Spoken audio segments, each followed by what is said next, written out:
غور سے سنیے گا، میں کسی کو بھی کھڑا کر کے پوچھ سکتا ہوں کہ میں نے کیا کہا تھا۔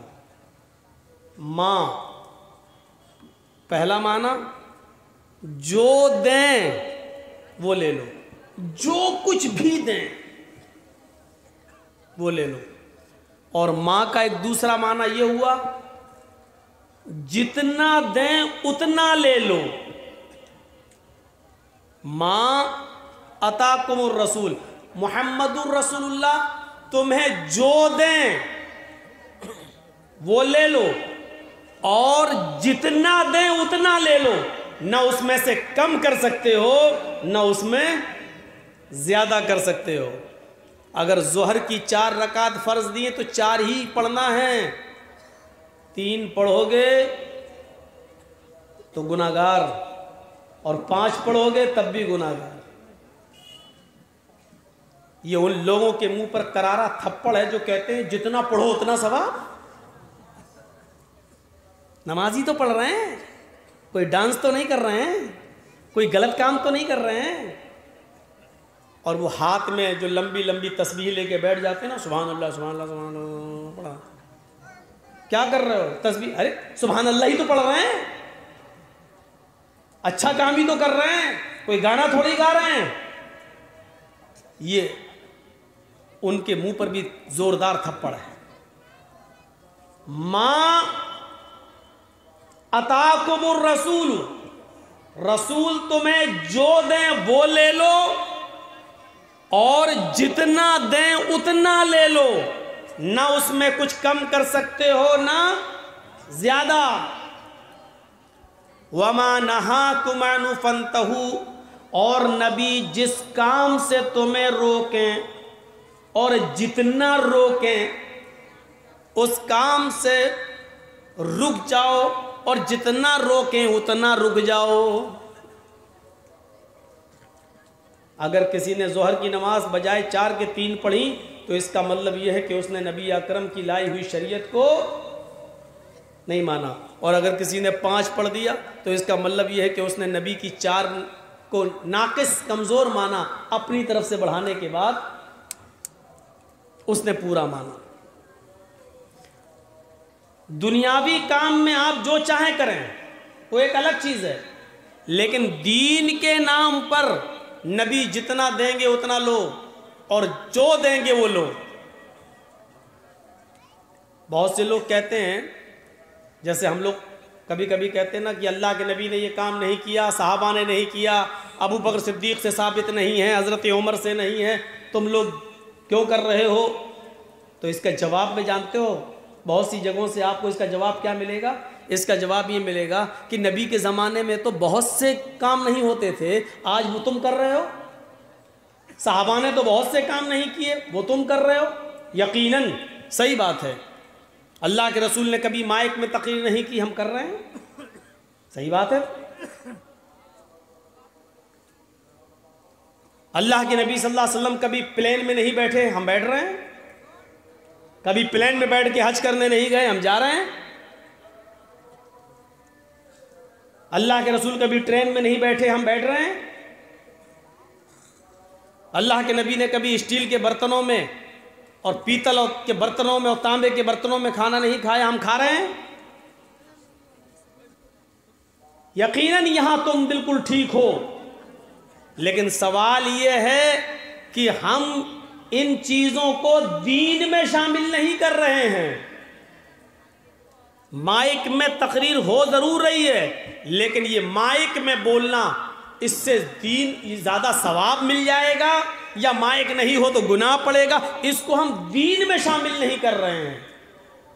ٹرین کو ہم دین میں شامل نہیں کر رہے ہیں، پلین کو ہم نے دین میں شامل نہیں کیا ہے، اسٹیل کے برتنوں میں کھانے کو ہم نے دین میں شامل نہیں کیا ہے۔ لیکن اگر تم کوئی کام کو دین کہو گے اور دینی کام کہو گے تو پھر اس کی دلیل تمہیں جناب محمد رسول اللہ صلی اللہ علیہ وسلم کے قول و فعل اور عمل سے دینا پڑے گی۔ یہ ہے دین۔ من احدث فی امرنا ھذا ما لیس، جس نے بھی اس دین کے اندر فی امرنا فی دیننا، جس نے بھی ہمارے دین کے اندر کوئی نئی چیز نکالی، ہمارے دین کے اندر کوئی نیا معاملہ ایجاد کیا جو پہلے سے نہیں تھا، جو اللہ کے نبی صلی اللہ علیہ وسلم نے نہیں دیا، صحابہ نے نہیں کیا،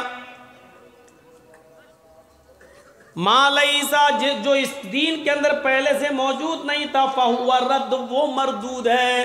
اللہ کے نبی نے کہہ دیا وہ ریجیکٹ ہے، اس کو تسلیم نہیں کیا جائے گا۔ نبی اکرم صلی اللہ علیہ وسلم نے جو دیا اس کی 3 شکلیں ہیں۔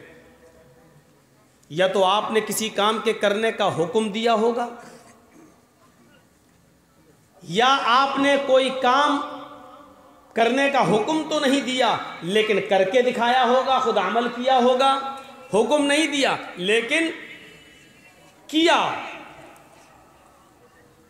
یا اس کی ایک تیسری شکل یہ ہو سکتی ہے کہ آپ نے نہ تو کرنے کا حکم دیا اور نہ ہی آپ نے کوئی کام کیا، لیکن کسی صحابی کو کرتے ہوئے دیکھا تو آپ نے اس کو منع نہیں کیا، دیکھا اور کوئی کام کر رہا صحابی تو آپ اس کے کام کو دیکھ کر خاموش ہو گئے، تو یہ بھی صحیح ہے۔ اگر غلط ہوتا تو آپ منع کرتے، لیکن کسی صحابی کو کوئی کام کرتے ہوئے دیکھا اور آپ نے اس کو روکا نہیں، منع نہیں کیا، تو اس کا مطلب یہ ہے کہ یہ کام بھی ٹھیک ہے، جائز ہے۔ یہ 3 شکلیں ہیں، یہ 3 شکلیں ہیں۔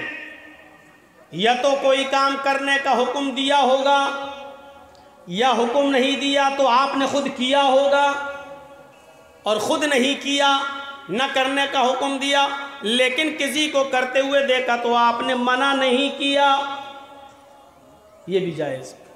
آئیے، کرنے کا حکم دیا، اس کی دلیل کیا ہے؟ سنیے، بخاری شریف کتاب الصلاۃ اٹھائیے، کوئی کام کے کرنے کا حکم دیا، وہ کیا ہے؟ وعن ابی ہریرہ رضی اللہ تعالی عنہ قال قال رسول اللہ صلی اللہ علیہ وسلم اذا قال الامام غیر المغضوب علیہم ولا الضالین فقولوا آمین ان وافق تامینہ تامین الملائکۃ غفر لہ ما ذنبہ، غفر لہ ماں کے لفظ پر غور کیجیے۔ اب اس حدیث کے پورے ترجمے پر غور کیجیے۔ میں نے بخاری کی حدیث پڑھ دی، وعن ابی ہریرہ رضی اللہ تعالیٰ عنہ قال قال رسول اللہ صلی اللہ علیہ وسلم، ابو ہریرہ رضی اللہ تعالیٰ عنہ فرماتے ہیں کہ نبی اکرم صلی اللہ علیہ وسلم نے فرمایا، نبی اکرم نے کیا فرمایا؟ اذا قال الامام غیر المغضوب علیہم ولا الضالین، جب تمہارا امام نماز پڑھا رہا ہو اور مصلی پہ کھڑا ہوا ہو اور اس کی قرأت جہری ہو اور وہ جہری قرأت کے اندر زور سے کہے غیر المغضوب علیہم ولا الضالین، جب وہ کہے غیر المغضوب علیہم ولا الضالین فقولوا آمین، تو تم آمین کہو۔ دیکھ رہے ہیں آپ، حدیث پڑھی ہے میں نے، ابو ہریرہ اس حدیث کے راوی ہیں، بخاری شریف کی حدیث ہے، آپ کے بغل میں بھی جلسہ ہو رہا ہے، پوری تقریر سنیے گا، ایک حدیث نہیں سنائے گا، آج حدیث ہی سن لیجیے آپ۔ اذا قال الامام غیر المغضوب علیہم ولا الضالین، جب امام کہے غیر المغضوب علیہم ولا الضالین فقولوا آمین، تو تم بھی آمین بولو۔ اور آگے کیا کہا؟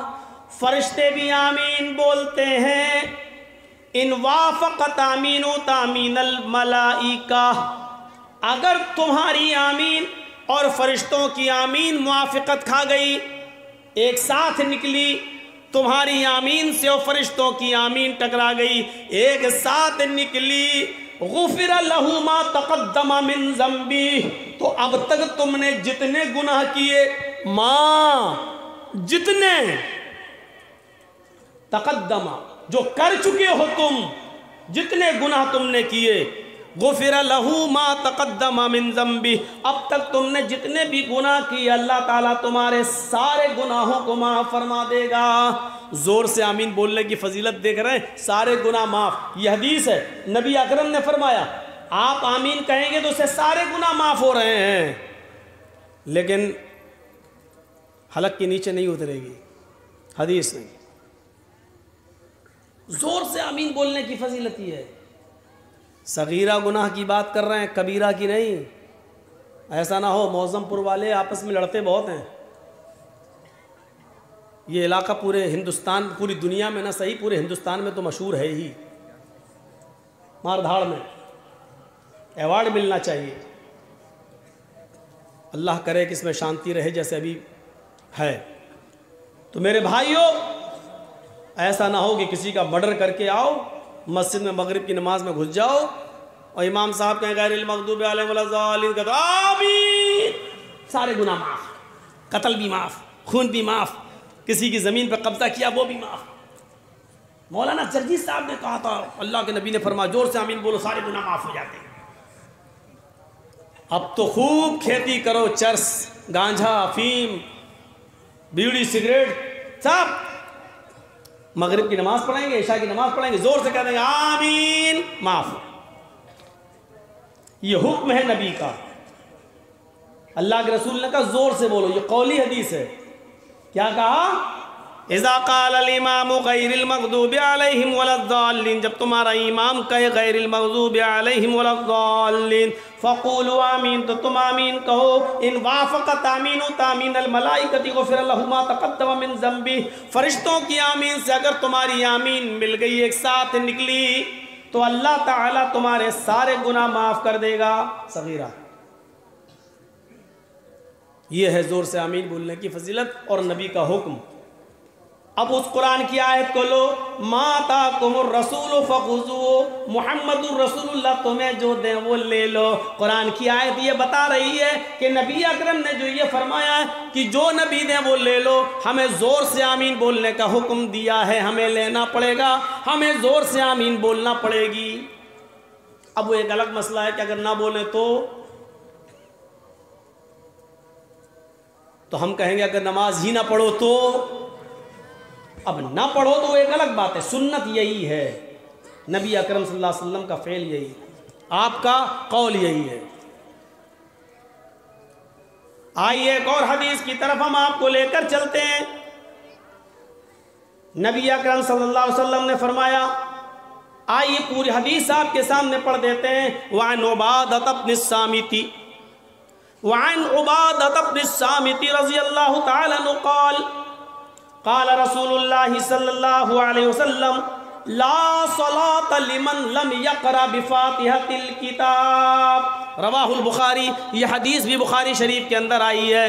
حضرت عبادہ ابن صامت فرماتے ہیں کہ نبی اکرم صلی اللہ علیہ وسلم نے فرمایا، نبی اکرم صلی اللہ علیہ وسلم نے فرمایا، حضرت عبادہ کہتے ہیں نبی اکرم نے فرمایا، کیا فرمایا؟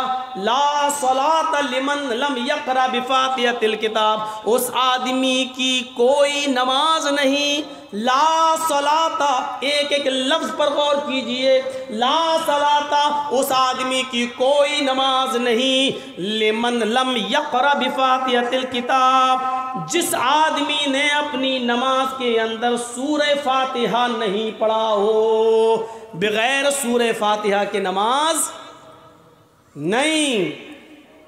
لا صلاة لمن